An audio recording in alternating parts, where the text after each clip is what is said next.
Bismillahirrahmanirrahim. Alhamdulillah, puji syukur kita haturkan kehadirat Allah. Di kesempatan pagi hari ini kembali kita bisa melanjutkan kajian dengan membaca buku fikih bermadhab. Dan insya Allah kita masih membahas tentang bagaimana aturan dalam bermadhab. Yang ketujuh adalah cara orang awam bermadhab. Bagi para jamaah yang memiliki bukunya, silahkan dibuka mulai halaman 141. Sebagaimana kita bahas sebelumnya bahwa masyarakat dalam bermadhab bertingkat. Masyarakat ketika bermadhab itu bertingkat-tingkat. Sehingga kemampuan orang dalam memahami perkataan ulama dan ijtihad dari seorang ulama itu bertingkat-tingkat.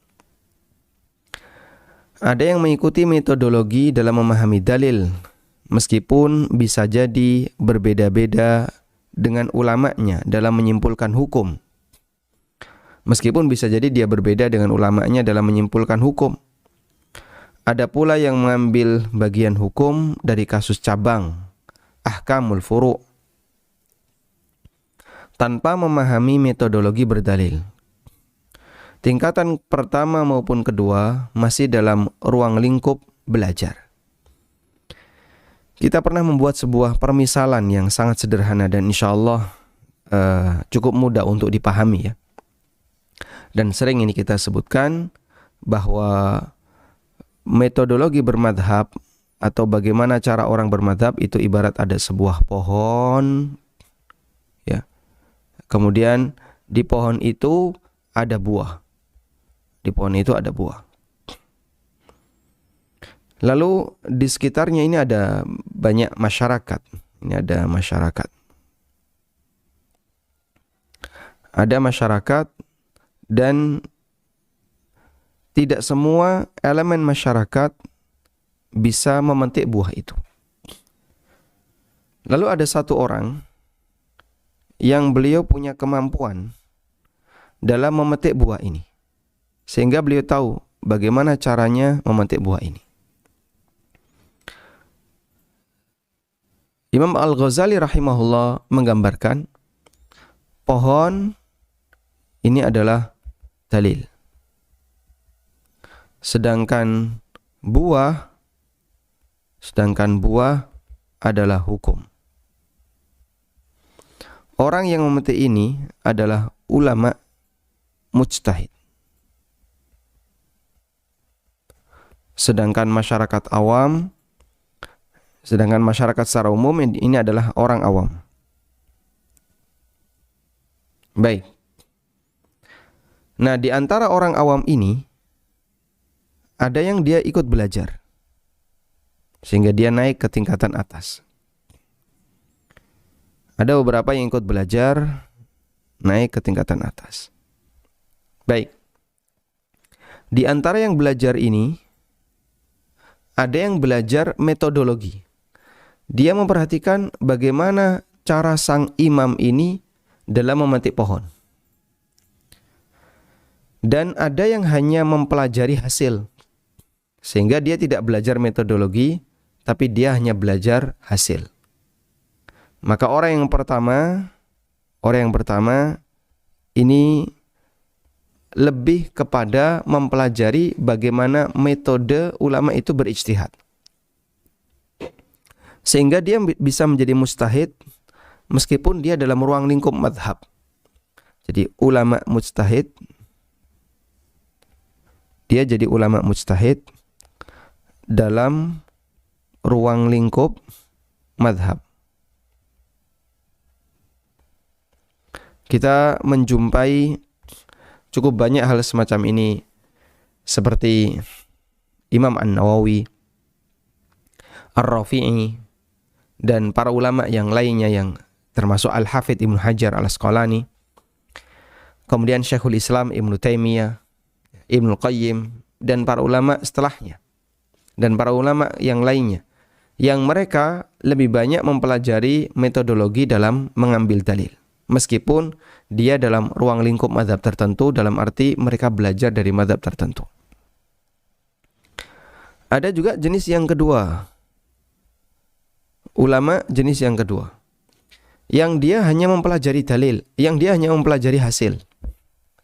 Sehingga yang dia pelajari adalah apa yang dihasilkan oleh ulama mujtahid ini. Dia mempelajari hukum A, hukum B, hukum C. Dan terkadang dia juga mempelajari alasannya kenapa hukum A, hukum B, hukum C ini ada. Maka dia lebih banyak menghafal untuk membuat kesimpulan dari fatwa-fatwa yang disampaikan oleh ulama mujtahid. Maka orang jenis yang kedua, dia ulama atau dia orang yang belajar. Orang yang belajar dalam lingkup madhab. Orang yang belajar dalam lingkup madhab. Baik. Orang yang pertama maupun yang kedua ini masih dalam kerangka orang yang mau belajar. Sedangkan masyarakat awam yang ada di bawahnya, karena mereka tidak belajar, maka mereka hanya mengandalkan ceramah umum atau khutbah Jumat yang dia dengar, sehingga tidak mempelajari jalur khusus mazhab tertentu. Baik. Maka di sini saya sebutkan tingkatan pertama maupun kedua masih dalam ruang lingkup belajar. Artinya keterangan tentang tingkatan madhab, tentang tingkatan bermadhab tersebut tidak berlaku bagi orang yang tidak mau belajar. Sehingga ada bermadhab itu bertingkat, ada tingkat 1, tingkat 2, itu berlaku bagi orang yang mau belajar dan tidak berlaku bagi yang tidak mau belajar. Ibnu Qayyim rahimahullah mengatakan, annal qaila annahu syafi'iyyun au malikiyun au hanafiyun yaz'umu annahu muttabi'un lidzalika al-imama salikun tariqahu. Orang yang mengatakan dirinya Syafi'i, dirinya Maliki atau Hanafi, dia merasa bahwasanya dia mengikuti imam dalam masalah tersebut dan mengikuti tariq, metode, jalan yang ditempuh oleh sang imam. Lalu kata beliau, wa hadza innama yasihhu lahu idza salaka sabilahu fil ilmi wal ma'rifah. Dan klaim semacam ini, pernyataan ini dinilai benar jika dia menempuh jalan imam mazhabnya dalam mempelajari ilmu agama. Jika dia menempuh jalan imam mazhabnya dalam masalah ilmu agama. Sehingga kalau dia nggak belajar, bagaimana bisa disebut Syafi'i? Dia nggak belajar Syafi'i. Kalau dia nggak belajar, bagaimana bisa disebut Hambali? Dia nggak belajar. Maka kata kunci dalam bermadzhab adalah dia belajar. Sehingga kita sering menyebut atau kita sering menyampaikan kepada para jamaah, yang lebih penting dalam bermadzhab itu bukan ngeklaim saya Syafi'i, saya Hambali, saya Maliki, bukan. Tapi yang lebih penting dalam bermadzhab adalah sejauh mana Anda mempelajarinya. Karena ruang lingkup disebut sebagai orang bermadzhab itu hanya berlaku bagi mereka yang masih memiliki kegiatan belajar. Kalau dia nggak belajar, tidak kita sebut sebagai ulama A atau orang yang bermadzhab A, bermadzhab B, tidak. Kondisi ini berbeda dengan orang awam yang mereka tidak intensif dalam belajar agama. Selain hanya kajian umum atau kajian tematik, atau hanya mengandalkan khutbah Jumat, itu pun kadang ditinggal tidur. Sebagian ulama menegaskan bahwa orang awam tidak bisa bermadzhab karena mereka tidak belajar secara linier dari para ulama mazhab, baik terkait metodenya maupun masalah furu', masalah cabang, yang dia tahu hanya fatwa dari gurunya. Gurunya ngomong apa, dia ikuti. Gurunya menyampaikan apa, dia ikuti. Sehingga dia tidak bisa mengenal apa yang ada dalam mazhab Syafi'i. Dia tidak mengetahui apa yang ada dalam mazhab Maliki dan seterusnya. Ibnu Qayyim menjelaskan, la yasihhu lil 'ami madhhabun. Tidak sah adanya madhab bagi orang awam. Walau tamadhaba bihi fal'ami la madhaba lahu. Jika dia bermadhab, maka hakikatnya orang awam itu tidak memiliki madhab. Li'anna al-madhhaba innama yakunu liman lahu naw'u nadharin wastidlal. Karena hakikat bagi bermadhab itu berlaku bagi orang yang memiliki kemampuan dalam mengkaji dan meneliti. Dia punya kemampuan untuk mempelajarinya. Wa yakunu basiran bil madhab ala hasabihi. Sehingga dia memiliki pengetahuan tentang madhab. Dia memiliki pengetahuan bil madhahib, tentang berbagai macam madhab, ala hasabihi, sesuai dengan tingkatannya. Au liman qara'a kitaban fi furu'i dzalika al madhab, atau dia membaca kitab yang menyebutkan tentang perkara furu', perkara cabang dalam madhab tersebut, dan dia mengetahui fatwa-fatwa dari imamnya dan pendapat-pendapat imamnya, sehingga dia tahu pendapat Syafi'i itu apa. Dia tahu karena dia belajar, dia membaca bukunya Imam Syafi'i. Barulah seperti ini bisa disebut bermadhab. Tapi jika hanya sebatas mengikuti fatwa dari gurunya, maka ini tidak bisa disebut sebagai orang yang bermadhab. Baik, keterangan yang semisal juga disampaikan oleh An-Nawawi rahimahullah. Beliau menyebutkan walladzi yaqtadihi ad-dalil annahu ay al-ami la yalzamuhu at-tamadhhubu bimadhhabin, sesuai dengan makna dalil bahwa orang awam tidak harus bermadhab dengan madhab tertentu. Bal yastafti man sya'a man ittufiqa. Namun dia bertanya kepada ulama yang dia pilih, yang disepakati kemampuannya. Lakin min ghairi talaqqutin lirrukhas. Kendati demikian, dia tidak boleh secara sengaja untuk memilih pendapat atau mencari-cari pendapat yang ringan. Sehingga dari perkataan Imam An-Nawawi di sini, beliau menegaskan orang awam tidak punya kewajiban bermadhab karena mereka tidak belajar. Kalaupun ikut kajian, hanya sifatnya kajian umum, kajian peringatan yang kira-kira rame-rame, itu baru dia datang. Dan itu pun kadang hanya sekilas saja, nggak serius, ya. Maka bagaimana mungkin orang semacam ini bisa disebut bermadhab? Sudah? Sehingga yang diizinkan bagi orang awam adalah silahkan bertanya kepada ulama siapapun yang kamu inginkan, namun dengan ketentuan tidak boleh secara sengaja mencari rukhsah. Tidak boleh secara sengaja cari-cari rukhsah. Ini merupakan pendapat umumnya ulama Syafi'iyah dan salah satu pendapat dalam mazhab Hambali. Pendapat As-Suyuti, Ad-Dahlawi, kemudian pendapat Saleh Al-Fullani, pendapat Ibnu Abidin, kemudian juga Dr. Wahbah Az-Zuhaili, dan beberapa ulama kontemporer yang lainnya. Ini kesimpulan yang kami dapatkan dari disertasi yang berjudul At-Tamadhub, tentang bermadhab. Disebabkan oleh keterbatasan masyarakat awam dalam belajar agama, mereka tidak disebut bermadhab. Sehingga yang bisa mereka lakukan hanyalah bertanya kepada ulama yang mereka tokohkan, tapi dia nggak ngerti. Ketika ulama itu menjawab, ini madhabnya apa?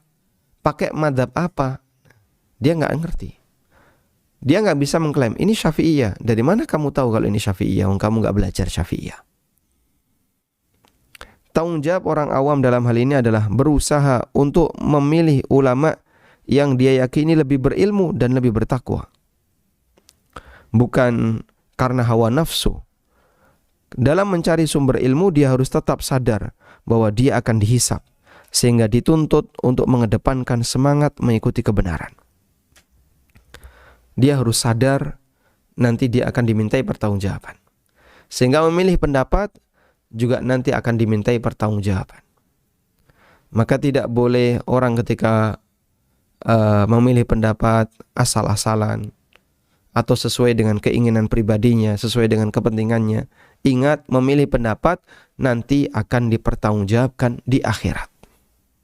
Sehingga tidak bisa asal-asalan, tidak bisa ngawur, namun harus diiringi dengan tanggung jawab, nanti saya akan ditanya di akhirat. Prinsip itu yang penting untuk dijalani oleh orang awam. Dan Masya Allah ya, kita diberi hidayah oleh Allah Ta'ala untuk masuk Islam. Ini adalah dairatul Islam. Ini adalah ruang lingkup Islam. Orang masuk ke dalam agama Islam. Dia masuk ke dalam agama Islam misalnya melalui pintu ini. Ketika dia masuk ke dalam agama Islam, maka dia akan banyak menjumpai aneka hal di dalam sini. Yang di sini ada yang berwarna kuning. Ada yang berwarna kuning. Inilah kebenaran-kebenaran yang ada di dalamnya. Dan ada yang berwarna merah. Ada yang berwarna merah. Beberapa poin kebatilan yang ada di dalamnya. Saya lambangkan kuning dengan merah. Baik. Lalu ketika orang itu masuk Islam,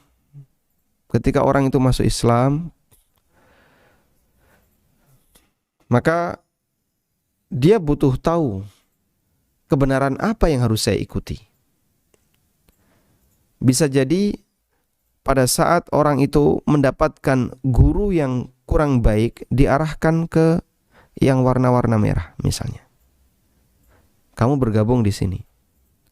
Di sana ada sekte Mu'tazilah, ada sekte Khawarij, ada sekte Qadariyah, ya. Sekte-sekte yang mereka masih dinilai oleh para ulama sebagai bagian dari kaum muslimin. Sehingga orang ini masuk ke dalam lingkungan Islam.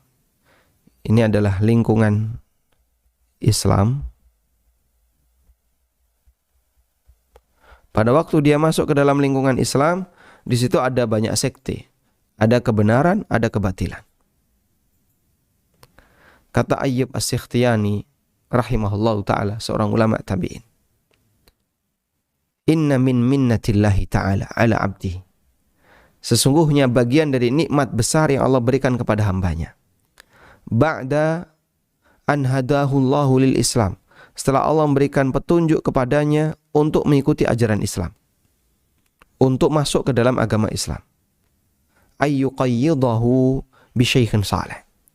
Allah berikan pembimbing kepadanya seorang guru yang baik. Yang nanti guru ini akan mengarahkan dia untuk mengikuti ajaran Islam yang benar. Walhamdulillah, bersyukur kepada Allah ketika kita bergabung dengan komunitas kaum muslimin Ahlus Sunnah yang guru-gurunya orang-orang yang mengajak kita untuk mengikuti sunnah dan menjauhi maksiat. Anda dibimbing untuk mengenal A, mengenal B, mengenal C, yang itu adalah ajaran Nabi sallallahu alaihi wasallam. Karena ada orang yang dia seorang muslim, tapi dia lebih cenderung kepada guru yang mengajarkan dia kepada kesesatan. Ada guru yang dukun, ya. Lalu dia belajar kanuragan dari gurunya. Ada guru yang dia misalnya mengajarkan muridnya kebatilan dengan aneka akidah yang menyimpang. Ada guru yang mengajarkan muridnya untuk berbuat maksiat. Waliyadzubillah, dan itu terjadi pada mereka yang masuk dalam lingkungan ajaran Islam. Lingkungan kaum muslimin. Maka bersyukurlah ketika Allah Subhanahu wa ta'ala jadikan kita hambanya yang bisa mengenal Islam dengan baik karena dibimbing oleh guru yang baik. Ini yang Allah ingatkan dalam Al-Quran. Wa may ya'shu an dzikrir rahman nuqayyid lahu syaitanan fahuwa lahu qarin. barang siapa yang berpaling dari dzikrur rahman, wa may ya'shu an dzikrir rahman. Ada di surat Az-Zukhruf ayat 36. Siapa yang berpaling dari dzikrur rahman, dan yang dimaksud dengan dzikrur rahman adalah peringatan yang diturunkan oleh Ar-Rahman, oleh Allah Ta'ala. Nuqayyid lahu syaitanan, maka kami pasangkan dia dengan setan. Fahuwa lahu qarin, sehingga setan ini menjadi teman dekatnya. Wa innahum layasuddunahum 'anis sabil. Lalu setan ini menghalangi mereka untuk menuju jalan yang lurus. Wa yahsabuna annahum muhtadun, dan dia menyangka, dia mengira kalau dia dalam posisi mendapatkan hidayah. Dia berada dalam lingkungan Islam, tapi dia punya guru yang menyimpang, ratau gelem ngaji orang ini ya. Enggak gubris dengan Islam, tapi dia punya kecenderungan terhadap guru tertentu. Sayangnya guru ini mengarahkan dia kepada kesesatan. Waliyadzubillah. Maka kalau orang itu berpaling dari peringatan Ar-Rahman, ini menjadi salah satu sebab dia itu semakin menyimpang karena dipasangkan dengan setan. Wallahu a'lam. Walhamdulillahirabbil alamin. Kita sudah menyelesaikan tentang bab atau poin bagaimana cara orang awam dalam bermadzhab. Berikutnya kita akan membaca yang ke-8. Yang ke-8 adalah tentang apa hukum menggabungkan aneka madhab yang diistilahkan oleh para ulama dengan talfiqul madzahib. Apa hukum talfiqul madzahib? Coba kita lihat definisi dari istilah ini. Tambahan satu istilah baru barangkali bagi sebagian jamaah. Ada yang disebut dengan talfiqul madzahib. Baik, hafalkan apa itu talfiq. Talfiq berasal dari kata laffaqa yulaffiqu, yang artinya menggabungkan objek yang terpisah dengan ikatan tertentu. Menggabungkan objek yang terpisah dengan ikatan tertentu.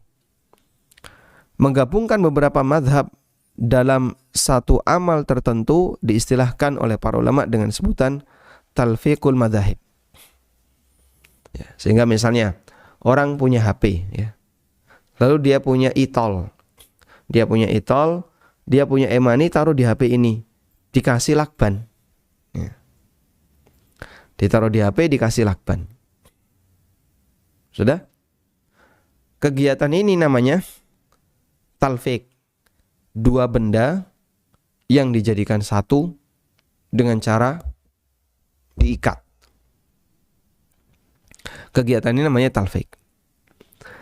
Nah, kaitannya dengan makna bahasa ini, talfiqul madzahib artinya adalah menggabungkan beberapa pendapat dari aneka mazhab menjadi satu dalam satu amal tertentu. Gabungkannya gimana? Digabungkan dalam satu amal tertentu. Namanya talfiq al-madzahib. Artinya talfiq itu bukan seperti ini ya. Dia sholat mazhab Syafi'i, tapi puasanya mazhab Maliki. Haji dan umrohnya mazhab Hambali. Bukan demikian. Satu amal tertentu, sholat saja. Di situ dia menggabungkan banyak mazhab. Ya. Misalnya terkait masalah syarat sah sholat, dia nanti menggabungkan beberapa mazhab. Sehingga satu ikatan amal itu di situ berisi banyak mazhab yang digabungkan. Model seperti ini disebut dengan talfiqul madzahib. Dalam ensiklopedia fikih dinyatakan, al-muradu bit talfiq bainal madzahibi akhdhu sihhatil fi'li min madhhabaini ma'an ba'dal hukmi bi butlanihi ala kulli wahidin minhuma bimufradihi. Yang dimaksud dengan talfiq adalah mengambil ruang hukum sahnya sebuah perbuatan. Mengambil ruang hukum sahnya sebuah perbuatan dari masing-masing mazhab setelah diketahui hukum batalnya perbuatan tersebut jika ditinjau dari masing-masing mazhab. Saya kasih contoh, semoga lebih memudahkan dalam memahami. Ingat tadi ya, prinsip dari talfik adalah menggabungkan beberapa pendapat madhab dalam satu amalan tertentu atau satu masalah tertentu. Sehingga pengikatnya ini, satu amalan tertentu atau masalah tertentu. Sebagai contoh, menyentuh wanita yang bukan mahram tanpa pelapis, termasuk pembatal wudu menurut mazhab Syafi'iyah, tapi bukan pembatal dalam mazhab Hanafiyah. Sudah? Keluarnya darah dari selain kemaluan termasuk pembatal wudu menurut Hanafiyah, tapi bukan pembatal wudu menurut Syafi'iyah. Baik, dipahami ya? Kita pahami di sini dulu. Kasusnya pembatal wudu, lalu mau dilakukan talfik. Menurut Syafi'iyah, menyentuh wanita yang bukan mahram batal wudu. Menurut Hanafiyah enggak batal. Kemudian pembatal wudu yang lain yaitu mengeluarkan darah. Menurut Hanafiyah, keluar darah apapun dari badan ini batal wudu. Mimisan batal wudu, luka batal wudu ketika keluar darah. Namun menurut Syafi'iyah tidak batal wudu, kecuali jika darah itu keluar dari kemaluan. Kalau keluar dari kemaluan, maka ini bisa membatalkan wudu. Sudah? Dari dua pendapat ini, si A berpendapat bahwa menyentuh wanita yang bukan mahram tanpa pelapis tidak membatalkan wudu, mengacu kepada mazhab Hanafiyah. Adapun keluarnya darah dari selain kemaluan bukan pembatal wudu, mengacu kepada mazhab Syafi'iyah. Jadi dalam satu kasus pembatal wudu, dia mengacu kepada beberapa mazhab. Ini yang disebut dengan talfiqul madzahib. Dipahami insyaallah? Masya Allah. Baik. Sekarang coba kita lihat ya. Apakah tindakan semacam ini dibolehkan? Boleh nggak model talfik kayak gini? Sehingga misalnya dia menyentuh wanita yang bukan mahram, lalu dia bilang, oh enggak apa-apa ini. Menurut Hanafiyah enggak batal. Tidak. Kemudian dia terluka, keluarlah darah. Lalu dia mengatakan kepada dirinya sendiri, oh enggak apa-apa. Menurut Syafi'iyah ini enggak batal. Sehingga dia bisa belok kanan, belok kiri, tergantung mana yang kira-kira membuat dia lebih nyaman, sehingga tidak perlu mengulang wudu. Nah, apakah tindakan semacam ini diperbolehkan? Dalam hal ini ada dua keadaan. Yang pertama, talfik dengan maksud mencari yang paling ringan atau sengaja cari-cari rukhsah, tatabbu'ur rukhas. Perbuatan semacam ini tercela karena pada hakikatnya menuruti hawa nafsu. Seorang ulama tabi'in yaitu Sulaiman At-Taimi mengatakan, "Lau akhadta bi rukhsati kulli alimin ijtama'a fika syarru kullu." Kalau engkau mengambil semua rukhsah yang pernah dinyatakan oleh para ulama, maka terkumpul dalam dirimu asyarru kullu, seluruh kebaikan. Terkumpul dalam dirimu seluruh keburukan. Maka terkumpul pada dirimu seluruh keburukan. Masya Allah. Sehingga kalau ada orang yang sengaja pilih-pilih pendapat dengan dia ambil mana yang paling ringan, itu sama dengan mengumpulkan seluruh keburukan pada dirinya. Selain itu, sebagian ulama menyebutkan bahwa talfik al-madzahib identik dengan tindakan sengaja mencari-cari rukhsah.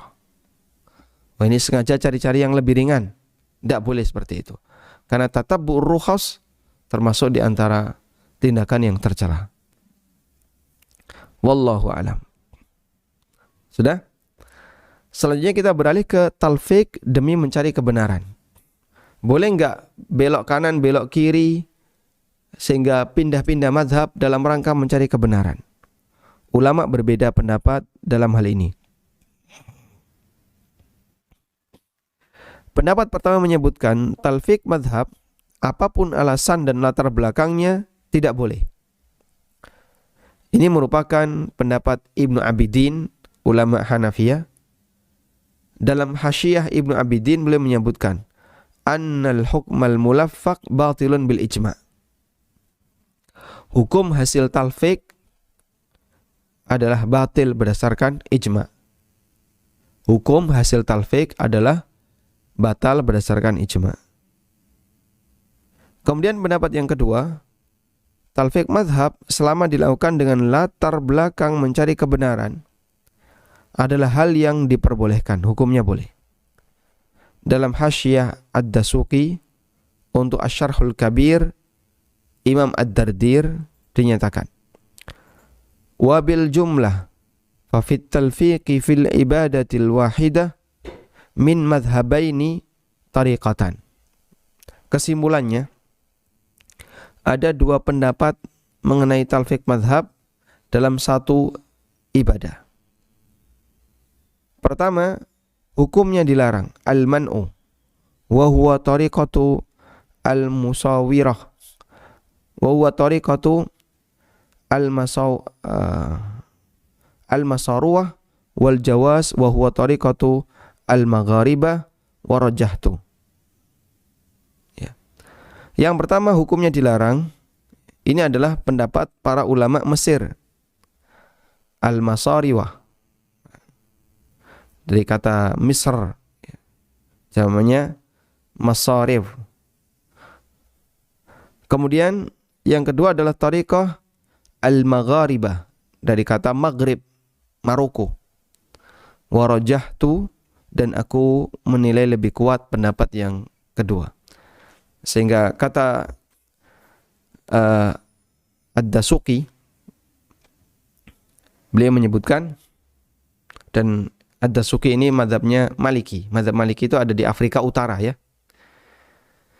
Afrika Utara untuk bagian timur, Mesir, ya, bagian timur yang di situ ada Mesir, dominan Syafi'iyah dan ada Malikiyah. Afrika Utara bagian barat, ada Maroko, ada Mauritania, itu mazhabnya mazhab Maliki. Nah, beliau sebutkan di sini kesimpulannya untuk talfik dalam masalah ibadah, ya, satu ibadah di talfik, ada yang mengatakan dilarang, dan ini adalah pendapat ulama-ulama Mesir, dan ada yang mengatakan diperbolehkan, dan ini pendapat ulama-ulama Maroko. Pendapat kedua tersebut insya Allah lebih mendekati kebenaran, karena pendapat mazhab tertentu dalam satu kegiatan ibadah tertentu tidak dijamin semuanya sesuai sunnah. Termasuk juga ketika orang bertaklid, sehingga saya mau sholat pakai mazhab Syafi'i semuanya. Apakah Anda bisa jamin kalau semua sholat ala Syafi'i dengan menggunakan fikih Syafi'i semuanya sesuai sunnah? Kita tidak tahu. Termasuk juga ketika orang bertaklid, dia hanya akan mengikuti ulama yang menjadi tempat bertanya. Ar-Ruhaibani menyebutkan, walladzi adhabu ilaihi wa akhtaru. Kita coba baca terjemahannya saja. Pendapat yang saya pilih adalah pendapat yang membolehkan taklid dalam menggabungkan mazhab, bukan dalam rangka mencari-cari keringanan. Karena siapa yang sengaja cari-cari keringanan, dia telah berbuat fasik. Namun dia melakukan talfik karena sifatnya kebetulan, terutama bagi orang awam yang tidak mampu memahami agama selain dengan cara bertanya. Maka bisa jadi dia bertanya kepada ulama A pakai mazhab Syafi'i. Dalam kasus yang sama dia bertanya kepada ulama B pakai mazhab Hambali. Kesimpulannya bahwa talfik mazhab hukumnya dibolehkan selama dilakukan dengan semangat mencari kebenaran, bukan dalam rangka cari-cari rukhsah. Wallahu a'lam. Tayyib. Dan insya Allah di pertemuan berikutnya kita masih membahas tentang hukum lintas madhab. Tadi kita sudah sebutkan talfik Dan besok kita akan bahas tentang tanakul al-madzahib. Ya. Mengambil pendapat beberapa ulama dalam beberapa masalah yang berbeda. Sehingga dia sholat pakai mazhab A, dia puasa pakai mazhab B, apakah itu diperbolehkan? Ini bukan talfik tapi tanakul al-madzahib. InsyaAllah akan kita bahas di pertemuan berikutnya. Semoga pengantar ini bermanfaat. Wassallallahu ala nabiyyina Muhammadin wa ala alihi wa sahbihi wasallam.